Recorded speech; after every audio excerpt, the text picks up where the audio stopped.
இடைத்தேர்தல் வர இருக்குங்க. முக்கியமாக திருச்சியில் யார் நிற்க போகிறது அப்படிங்கிறத ரொம்ப பெரிய அளவில் எதிர்பார்ப்போட காத்துக்கிட்டு இருக்காங்க மக்கள்.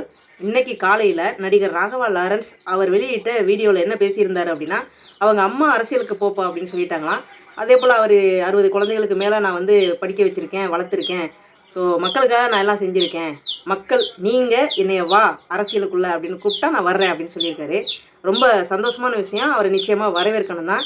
அதில் என்னுடைய ஒரு சின்ன பார்வை என்ன அப்படின்னு கேட்டிங்கன்னா, இப்போ சமீபத்தில் கீர்த்தி சக்ரா விருது வாங்கியிருக்க ஒரு இராணுவ அதிகாரி மீனாட்சி சுந்தரம் இருக்கார் இல்லையா, இவரை போன்ற நம் இந்திய தேசத்துக்காக பாடுபட்ட உயிரை விட கூட துணிந்த இராணுவ வீரர்கள் எத்தனையோ பேர் நம்ம தமிழ்நாட்டுக்குள்ளே இருக்காங்க.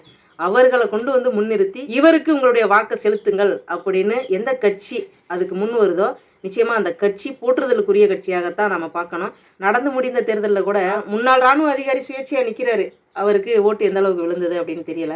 இது மாதிரி கட்சிகள் அவர்களை முன்னிறுத்தி இவர்களுக்கு வாக்கு செலுத்துங்கள் அப்படின்னு கேட்டால் நம்மளுடைய தமிழ்நாட்டுக்கு எவ்வளோ பெருமையாக இருக்கும். இது என்னுடைய ஒரு தாழ்மையான கருத்து தான்.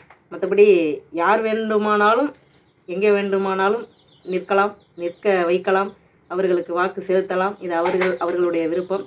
என்னுடைய ஒரு சின்ன ஆசையை சொன்னேங்க. உங்களுடைய கருத்து என்ன அப்படிங்கிறத கமெண்ட்டில் சொல்லிட்டு போங்க. நன்றி. அடுத்த ஒரு காணொலியில் உங்களை நான் சந்திக்கிறேன்.